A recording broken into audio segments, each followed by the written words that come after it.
So now using Ampere circuit law, we will try to find out the magnetic field inside a current carrying solenoid. Now what is solenoid?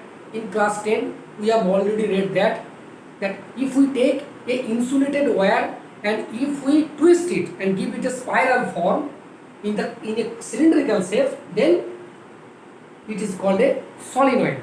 Okay. Now we will connect this solenoid to an external DC source because it cannot carry current automatically. So here you can see this is positive terminal, this is negative terminal. So the direction of flow of current will be from this direction to this. Clear? So we have already learned about how to find out the polarity of the solenoid. We all know that a current carrying solenoid always behaves as a magnet. How? A magnet contains two poles. So if we look from this side, we will be able to see that the direction of current is in the clockwise. So that's why this side we can assume as a south pole. Obviously that side as a north pole. So obviously it will be a magnet. So now we will try to find out the magnitude inside its core. Okay. Now inside the solenoid you can see there are three parallel lines. It means these lines are equidistant from each other, which indicates the magnetic field inside the axis of the solenoid is constant, that is uniform. Clear? And this is the length of the solenoid, okay, which is indicated by the arrow. Now to find out the magnetic field inside the core of the solenoid, we will assume a closed loop. We will assume a closed loop ABCD, you can see. We will also assume that the number of turns per unit length is small n. So total turns will be n into L. In one unit, in unit length, that is n, so total length L, that is n.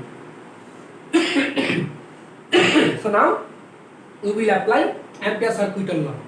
So what does Ampere circuit law state? That is B dot dl is equal to mu 0 NLI. Why NLI?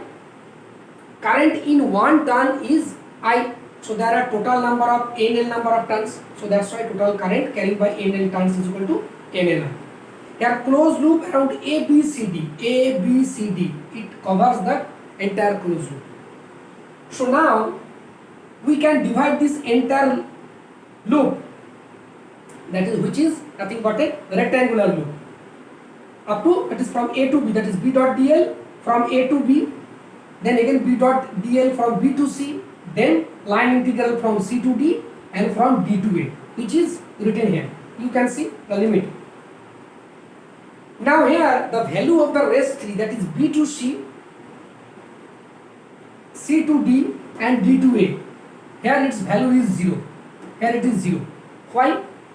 If you see from B to C, you will see that the magnetic field, here the direction of the magnetic field is from south to north, from this direction. Why? Because we all know that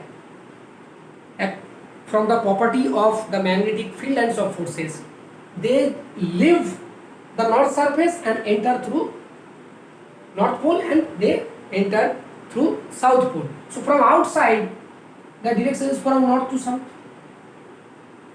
but inside it is from south to north. You can see outside it is leaving the north pole and entering the south pole, but inside it is from south to north. So here the direction of magnetic field will be from south to north inside the solenoid. So the direction of magnetic field is towards this direction, okay, towards this side. But length, if we assume a very small element of the length of solenoid, this is in this direction. So magnetic field, direction of magnetic field here, length of the solenoid here, so angle is 90 degree. So that's why B up to B to C, B dot dl is equal to 0. Why? Because we know that dot product means AB cos theta. So cos 90, value of cos 90 is 0. So that's why this is 0. In the same logic, from A to D it is also 0.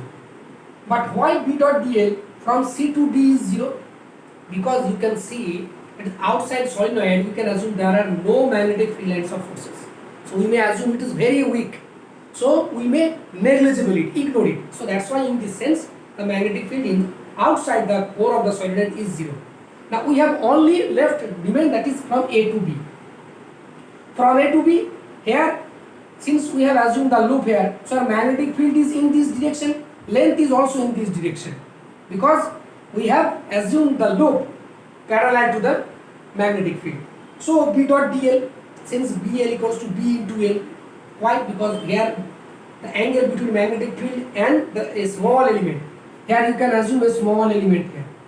When we assume along BC or AD, we assume in the very small element in perpendicular direction, but here we assume parallel to magnetic field.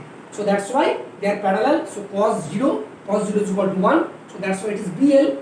So now we will put the value here. So B dot dl, we got BL.